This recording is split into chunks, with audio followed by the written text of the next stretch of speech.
இன்றைக்கி அவருக்கு afternoon shift. So அதனால் எக் பிரியாணி தான் சூடாக பண்ணி தரலான்னு சொல்லிட்டு குயிக்காக ரெடி பண்ணிகிட்டு இருந்தேன். குக்கரில் நெய் ஆட் பண்ணி, நெய் நல்லா மெல்ட் ஆனோடனே எண்ணெயும் ஆட் பண்ணி இதில் ஹோல் கரம் மசாலா சேர்த்து நல்லா ஃப்ரை பண்ணிக்கலாம். நான் வந்து 1 டம்ளர் ரைஸ் தான் எடுத்திருக்கேன். ஸோ அதுக்கு அளவான இன்க்ரீடியன்ட் தான் நான் ஆட் பண்ணியிருக்கேன். அடுத்து வெங்காயம் போட்டு நல்லா கோல்டன் ப்ரௌன் ஆன வரையும் நல்லா ஃப்ரை பண்ணி எடுத்துக்கலாம். இதிலே வந்து அடுத்து இஞ்சி பூண்டு சேர்த்து நல்லா பச்சை வாசனை போகிற வரையும் ஃப்ரை பண்ணிக்கலாம். இதில் நான் 2 பச்சை மிளகா கீரி சேர்த்துருக்கேன்.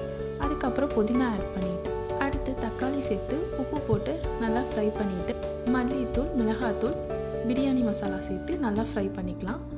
நல்லா ஃப்ரை ஆனதுக்கப்புறம் இதுலேயே வந்து ஒரு 4 ஸ்பூன் வந்து நம்ம தயிர் ஆட் பண்ணி எண்ணெய் பிரிஞ்சு வந்தோடனே தண்ணி ஆட் பண்ணி இது கூடயே நம்ம ஆல்ரெடி எடுத்து வச்சுருக்க ரைஸையும் ஆட் பண்ணி நல்லா கலரி விட்டுட்டு 2 விசில் விட்டு எடுத்துக்கலாம்.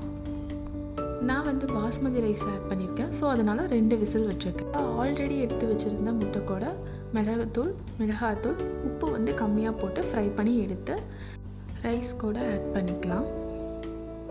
ரைஸ் வந்து உதிரியாக டேஸ்டியாக இருந்தது. மறக்காமல் சப்ஸ்கிரைப் பண்ணிடுங்க. தேங்க்யூ ஃபார் வாட்சிங். பாய்.